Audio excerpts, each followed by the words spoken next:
Hi all, welcome and welcome back to my channel. In this video, I want to share information out about a manhunt that is currently underway for a convicted murderer who escaped from the Chester County Prison in Pocopson Township, Pennsylvania in the morning on August 31st of 2023. Police and FBI are searching for 34-year-old Danilo Cavalcante, who was just convicted of first-degree murder on August 16th and has already escaped. He is considered extremely dangerous and was not only convicted of murder in the U.S., but also has a murder warrant out for him in his native country of Brazil. He was convicted here in the U.S. of stabbing his girlfriend 38 times, killing her in front of her children in April of 2021. And police say he's capable of anything. Police say they have reason to believe he's heading south, and everyone needs to stay alert over the weekend until he's captured. He's described as being 5 foot, 120 pounds, with black curly hair and brown eyes. He was seen wearing a white t-shirt, gray shorts, and white sneakers. He's fluent in Portuguese and Spanish and speaks some English. Police are investigating how he escaped, but right now, the main concern is to keep the public safe and find him. I'll play the press conference they held in its entirety so you can get all the details police are providing. The important thing is to stay aware of your surroundings and stay safe. Thank you for watching. I wish you all a safe and happy weekend, and I hope they find him very soon. Here is the press conference. Everyone, we wanted to provide an update to the public on the manhunt of Danilo Cavalcante. Unfortunately, at this time, he has not been located, but we are using every available resource and asset to track his location. Local, state, and federal authorities are working around the clock to find him, and we will not stop until he is in custody. Law enforcement is still utilizing helicopters, drones, and dogs, and we believe that he is still in the general area. There is no evidence at this time to suggest that anyone has helped facilitate this escape or is assisting him at this time. We believe that he is hiding somewhere locally and that he is alone. The U.S. Marshals are actively involved in this manhunt. They are the best in the business at apprehending fugitives, and we are extremely confident in their abilities to capture him soon. Currently, we are looking everywhere in the area, including railways, the Brandywine Creek, and every area that may be a route out of Chester County. We have reason to believe that he is heading south, and we will find him no matter how long it takes. We are still seeking the public's help in our investigation. If you see anything suspicious, please contact 911 regardless of how small or what you may perceive to be insignificant. We still have a tip line available. You should call 911 or you should call the U.S. Marshals tip line at 877-WANTED-2. There is a $10,000 reward for any information that can be used in the capture of this fugitive. Again, we have every reason to believe he is considered dangerous at this time. Do not approach him. We ask the public to call 911 immediately. We will continue to update the public as soon as we have information to share, and we thank you for all the tips that we have received. We have investigated each and every tip that you have submitted to us. At this time, I'd like to turn it over to Troop Commander Captain Wagner. Thank you. So my name is Captain Bob Wagner, and I'm the commanding officer of Troop J Lancaster, which includes Chester County. The state police is committed to working with our local Chester County law enforcement partners and the U.S. Marshals Service to capture this convicted murderer and put him back in prison. We've had boots on the ground and state police resources deployed since the onset, and I can assure you we plan on going nowhere until he is captured. We have no reason to believe he's left the area. Please be vigilant and report any suspicious activity. We need your help. Please check your cars and your outbuildings for any signs of criminal activity. If you see anything suspicious, report it. We ask that you also check your home video cameras. If you see any footage on there that's suspicious, please report it to us. I want to reiterate, this man is very dangerous. If you see him, don't approach him and call 911. Thank you. Thank you, Captain. Next, I'd ask to call to the podium Rob Clark, who is the supervisor of the Fugitive Task Force for the U.S. Marshals. Good afternoon, everyone. My name is Robert Clark. I supervise the Fugitive Task Force out of Philadelphia. And yesterday, late afternoon, we were asked to assist in the apprehension of Mr. Cavalcante. I can tell you that an escape warrant was issued for him. Our Fugitive Task Force adopted that warrant, and we're here supporting the Chester County CID as well as the state police. Like Captain Wagner said, we're in this for the long haul. We have no reason to believe Mr. Cavalcante's left the area. However, if he does, the U.S. Marshal Service has a long arm to touch anyone in this country or its territories, and we plan to do so.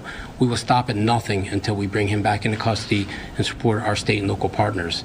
I also reiterate what Captain Wagner said about being vigilant about checking your property. Check your neighbor's property. It's Labor Day weekend coming up. People are going out of town. If you have neighbors that are out of town, make sure their property is secure. Make sure they're not missing anything. Vehicles, modes of transportation, bicycles, anything that could assist our fugitive of getting out of the area. We have nothing to believe, nothing that says he's gone, so we're going to assume that he's in the area. We're going to keep the Marshal Service assets here, the state police assets, and all our local assets here as well. In addition, the DA said we have a $10,000 reward. That's $5,000 offered from the county and $5,000 from the U.S. Marshals. We'd encourage people to call 911 for immediate response to tips, as well as the 877 Wanted 2 hotline and the usmarshals.gov website to register a tip. Thank you. We're happy to take some questions at this time. Yes. Can we talk about why or what leads law enforcement to believe that he has not left the area?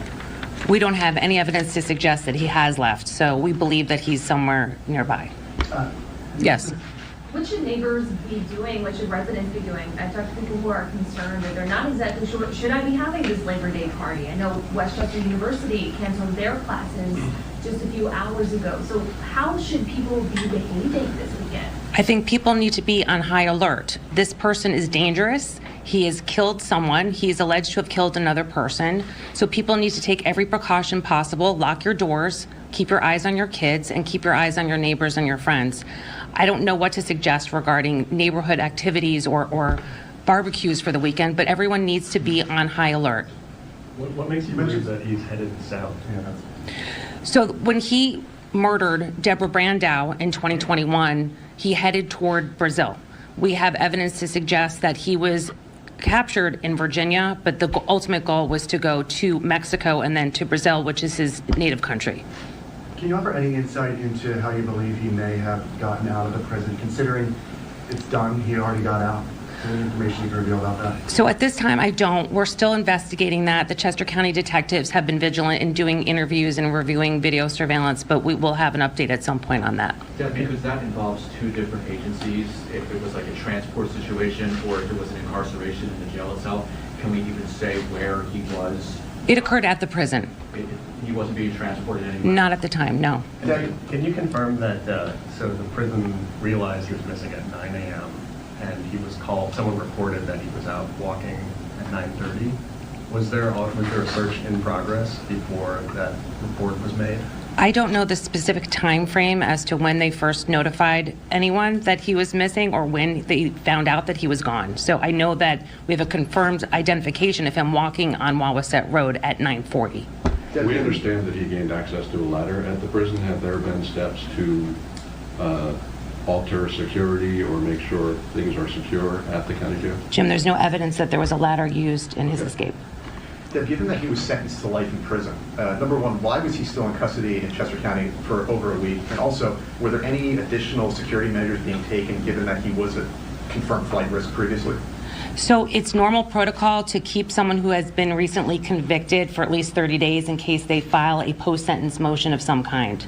And after that occurred, he would be transported to a state correctional institute.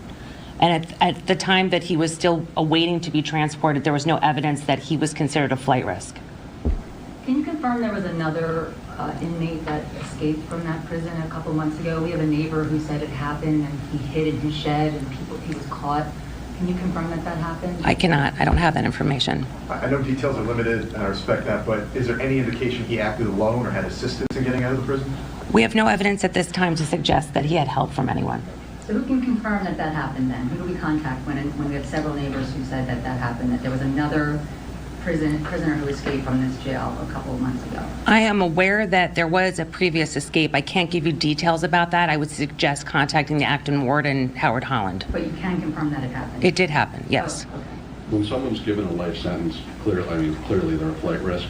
Is there a part of the prison that is designed to hold someone who may be a higher level flight risk? Is that? As far as I understand it, he was in the maximum security area of the prison. Can you talk about a little more detail about how the manhunt works, like what the process is for looking for him and what challenges the local landscape might create in finding him? You know, I'm going to defer to the U.S. Marshals to address that.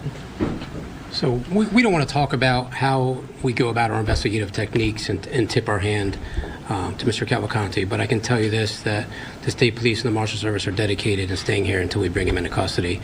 It just wouldn't be appropriate to tell you exactly the investigative measures that we're using. I think the DA said already there are numerous helicopters flying throughout the night using different types of surveillance techniques to try to locate him, and we're just using every possible asset that we have to search the immediate area until we can prove that he's either here or that he's not here. And it should also be noted, the DA said as well, not to approach Mr. Cavalcante. There's also a murder warrant for him out of Brazil. So the Brazilian authorities have a homicide warrant for him as well relating to a 2017 murder, which he fled Brazil to Puerto Rico and then entered the country illegally. So this is a very, very dangerous man. And I think that's the reason why you see such dedication here from the State Police, the Marshal Service, and all our state and local partners. It's not just one homicide warrant that he was sentenced here for a life sentence, but he also has an active warrant out of Brazil for a 2017 murder as well. Speaking of Brazilian authorities, have they been notified about his escape locally, and are they assisting at all? They have. We've reached out to the Brazilian attaché. They are aware that Mr. Cavalcante has escaped custody. It's up to them whether they're gonna pursue the provisional arrest warrant or not. I think they're contemplating that now, but they have been made aware. Rob, do you have any words about perhaps anybody in this community who may be thinking of assisting this man? Don't do it. You'll get charged. You know, anyone who impedes this investigation, without a doubt, the dedication that we have through the DA's office and through the Pennsylvania State Police, you're going to get charged with obstructing justice. You're going to be charged with whatever we can. I would suggest to associates, family members, whoever may be in touch with Mr. Cavalcante, do the right thing, contact law enforcement, because if we find out that you impede this investigation, you'll be part of it and you'll be on the criminal side. Rob, going off of that, do you have any indication that he has contacted any family members or friends in the Phoenixville area? We don't want to comment on that. Even if we did have that information, we wouldn't share it. We're just... Can you talk about the size of the search today? I can tell you this. We're searching the immediate area. Everywhere in the immediate area here in Chester County, we are going through every nook and cranny, responding to every tip that we get in, and diligently following up on places we may believe he may be believed to be hiding. So it's a thorough search of the Chester County area, and I believe that's why the DA is just asking the community to be vigilant. Don't be scared, be vigilant. Check your stuff, check your neighbor's stuff, because if he's hunkered down, sooner or later, he's going to have to rear his head, and that's when we want those tips to come in, because we will have a reaction force to come out and arrest him. Can you say how many tips you've received since this all started yesterday? How many tips we received, Captain? I tell you, it's been quite a few. I don't have the exact number on hand, but I would say it's over 30 at this point, maybe 40. We're just told over 100. I'm hearing. I believe it's, yeah. I thought it was about 100 myself. Some of them are lookalikes. Some of them we've found to be not credible. Somebody in Maine said, I thought I saw him at the gas station driving, you know, in Maine. Said, I thought I saw an individual looking like him driving a red Ford Focus, and you know, some of those we have to dismiss because we have to look at the credibility of some of these tips. And how many law enforcement would you say? Hundreds, dozens? How many people are? There's hundreds up here.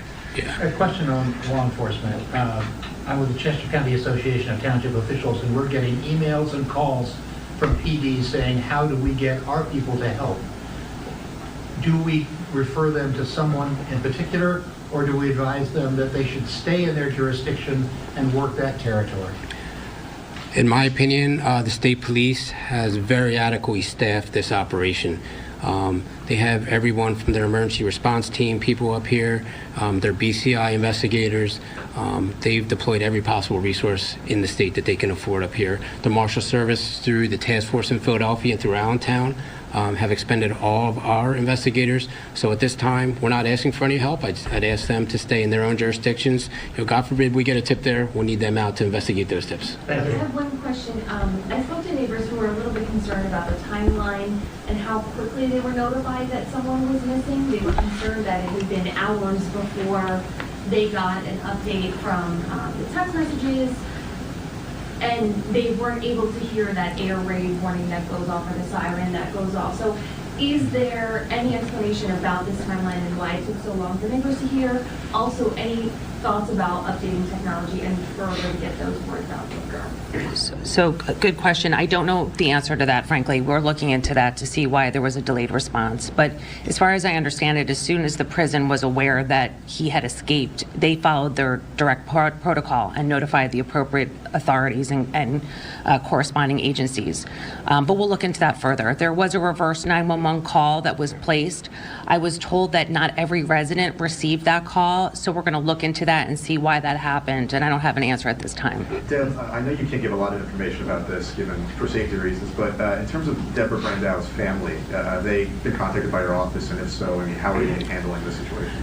They are safe. They were told immediately. That was the first call that I made as soon as I found out. So we have no reason to believe that they are in jeopardy in any way. Our impression is that this defendant wants to flee south. I don't have any indication that he has any reason to go after the Brandau family at this time. And you mentioned that there's no evidence that he's left the area, so I guess we should ask, is there any evidence that he's still in the area at this time? I can't comment on that, Jim. Where was the initial report made when he was first spotted? From yesterday when he was first? Yeah. So it happened on Wawasett Road by someone who was going into the prison who works at the Chester County Justice Center. Is that the last positive sighting? As far as I know, I think so. How far from the prison was that? Right down the road. Right down the road? Yes. Between here and... Correct. And this is going off of Jim's question, but I have to ask, has his prison attire been located? Not to my knowledge, no. No. Is the prison still on lockdown? No, it's not. I think we had inmates transferred to the Justice Center today for hearings. Yeah. Maggie asked, Maggie, you asked about us notifying the public. I can tell you this, the Marshal Service now is in the midst of trying to do a social media blast to the Chester County area. So some of you and some of the residents of Chester County may start seeing on our social media Mr. Cavalcante's picture, wanted poster, and information come up on that. We have very good relationships with our social media outlets, and we're asking them to start blasting that out as soon as today. In addition, you may see Mr. Cavalcante's face appear on your local bulletin boards or digital bulletin boards along the major highways here as well. So that's what we're doing as far as social media and digital networking. In addition, we are preparing notification cards, so to say. I don't want to call them baseball cards, but they're wanted cards that we can hand out to the public and that we'll be dispersing through the immediate area probably over the weekend with his identifiers, very similar to our wanted poster. Does anyone foresee revisiting the policy of holding someone sentenced to life in county jail for 30 days? I don't believe any other county does that. SCI Phoenix isn't that far away. Would you consider maybe holding a life sentence or significant sentence in a maximum security state penitentiary? So that's certainly an interesting thing to broach with the prison. I was not aware that other facilities didn't handle it the same way, so I'll look into that. Anyone else have any questions? Just a minor question. Where in Brazil is he from? Where did that initial murder take place? I don't recall the province of the area. Give him a message for him. I doubt he's watching TV right now, but what would you say to him if he was in front of you? I want to say to him, we are going to find you, we're going to prosecute you, and we're going to keep you behind bars for the rest of your life. And then once he is, I'm assuming he's captured, is he brought back to the facility or is he transported out of there at that point? So he will be transported back here. His attorneys just filed a post-sentence motion today. If and when he is captured, we will have to litigate that in front of the sentencing judge in this matter. What does the motion seek? Can you say? They're asking for relief for either a new sentence or a new trial.